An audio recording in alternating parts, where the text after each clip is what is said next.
So Dana White has just announced two massive fights for UFC 299 and UFC 300. Starting off with UFC 299, we have Dustin Poirier versus Benoit Saint Denis. Yes, this is going to be the co-main event, the UFC 299, and it is a 5-rounder. Now, UFC 299 may as well be UFC 300 because this card is absolutely stacked from top to bottom. And UFC 300 is kind of looking pretty dead considering everybody thought McGregor was going to main event and that's not happening now. So I don't know what UFC 300 is going to be like, although there is a fight that has been announced, which is a good addition to the card. But let's start off with Dustin Poirier versus Benoit Saint Denis. Now, I don't know if anybody follows me on TikTok from here. As you can see, it is linked above, top of the screen. But I made a video on my top prospects, top UFC prospects for the year, and Benoit Saint Denis was number one. I do believe this guy by the end of the year will be in the top 5 at lightweight, depending on how he's booked, and he's got the Dustin Poirier fight right away. Now, a part of me feels like this is too much too soon for Benoit Saint Denis. Let's not, yes, Dustin Poirier, he has been inactive now since the loss, but let's not forget, Dustin Poirier is easily top 5 lightweight, or a top 5 lightweight of all time, and stylistically, Dustin Poirier is going to be a really tough matchup for Benoit Saint Denis, in my opinion anyway. And what I mean by that is, Dustin Poirier is arguably the best boxer on the UFC's roster, and this fight will be a war, yes, absolutely. And Benoit Saint Denis is no scrub on the feet either. He just knocked out Matt Frevola with a head kick in the first round. But I feel like Benoit Saint Denis does leave himself open quite a lot in terms of in the striking, his striking defense. We've seen it against Thiago Moises when Moises was against the cage. Benoit was just swinging and he left himself really open. Now, that will be an issue against Dustin Poirier, as Dustin Poirier, like I said, is a great boxer. And not only that, he carries the power as well to hurt Benoit Saint Denis. And I just feel like in the exchanges, in the striking exchanges, Dustin Poirier is going to get the better of Benoit Saint Denis. That's just my opinion anyway. Although Benoit Saint Denis is very good at mixing everything up, he is a really underrated grappler in my opinion. And we see Michael Chandler have a lot of success offensively wrestling against Dustin Poirier. And we've seen Oliveria have the same success in Dustin Poirier's guard, landing the elbows in the second round with his ground and pound in their matchup.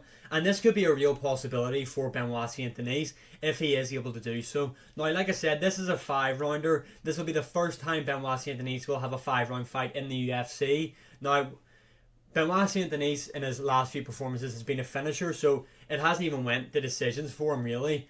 In a 5-rounder though, I kind of feel like it has to favour Poirier. I mean, this guy has been there before. He knows what it's like. But I know I'm praising Dustin Poirier quite a lot here. And I did give a bit of praise to Benoit Saint Denis as well. Let's not forget, Dustin Poirier is coming off a head kick KO. Benoit Saint Denis is coming off a head kick KO win. It could be something to think about really. Although,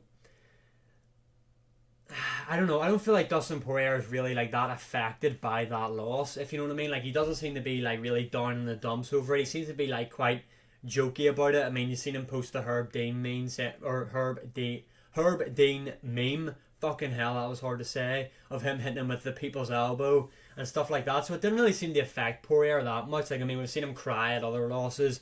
This one wasn't one of them. So maybe his confidence hasn't taken that much of a hit. I am really surprised though that Dustin Poirier is taking this matchup. Poirier is number 3 and isn't known for really fighting down the rankings. Benoit Saint Denis is currently ranked number 12 and has a lot of momentum for him. This is a really dangerous fight for both guys in my opinion. My early prediction though, I do want to say Benoit Saint Denis, but I just can't. I feel like it is going to be a Dustin Poirier TKO. That's my early prediction, although my mind might change when we get closer to the fight. But a great addition to UFC 299. I wish this was maybe put on the UFC 300, or maybe they should move Kevin Holland MVP to UFC 300. I feel like that's like a UFC 300 type of fight. But anyway, nonetheless, UFC 299 is stacked. I'm glad Benoit Saint Denis is getting this push up the rankings. I'm glad Dustin Poirier is getting back in there. He's always fun to watch. Like I said, Dustin Poirier, I do think TKOs him. However, I still do stick by what I said in that Benoit Saint Denis will be in the top 5 by the end of the year. Next up, we have got the matchup that has been announced for UFC 300, which is Charles Oliveira versus Arman Sarukian. Now, this means one thing. Justin Gaethje is fighting Islam Makhachev next for the belt. Maybe it's the Saudi Arabia card. That would make sense. Justin Gaethje, Islam Makhachev, the headline. Umar and Corey Sandhagen, the co-main event. That's a good card. Hopefully that is the outcome.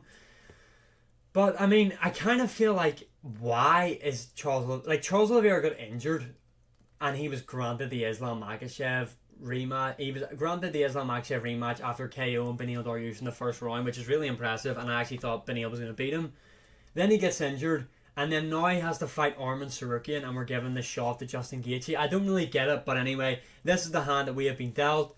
A great matchup though. Arman Tsarukyan is 27 years of age. I feel like this guy's going to be around the top level of lightweight for a very long time and might actually hold the belt, to be honest. But I'm taking Charles Oliveira to win this matchup. I feel like Arman Tsarukyan will really struggle with the forward pressure that Oliveira puts on him. And I feel like the forward pressure is going to allow Oliveira to find openings on the feet against Arman Tsarukyan. And I feel like Oliveira is going to catch him. And I feel like this is going to be an early finish for Charles Oliveira. I feel like Charles Oliveira is going to crack him on the feet. And we're going to see Arman Tsarukyan hurt, wobbled, and then he's going to go for the grappling, where I see Charles Oliveira taking his back and choking him out in the first round. Yes, the first round. This matchup is also a three-rounder, bear that in mind. I feel like that benefits Oliveira, if I'm being honest. Now, Arman Tsarukyan, like I said, he is really well-rounded and arguably give Islam Makhachev his toughest test in the UFC, and is also coming off that first-round KO over Beneil Dariush. I mean, Beneil Dariush, I picked him to win both fights and he got beat. He should have fought for the belt, Beneil Dariush. But anyway, nonetheless, Charles Oliveira is going to win this matchup by first round submission. Yes, first round submission. Great fight announcements on the UFC's behalf. Really looking forward to UFC 299. UFC 300. I mean, there's a bit to be desired for it. But anyway, this is a great matchup to be on the main card. Comment your opinion below. Who do you think wins both of these matchups? What matchup are you most looking forward to? And as always, like, share, subscribe, comment, all that good stuff. My social medias are linked above, as you can see. And I will see you again in the next one.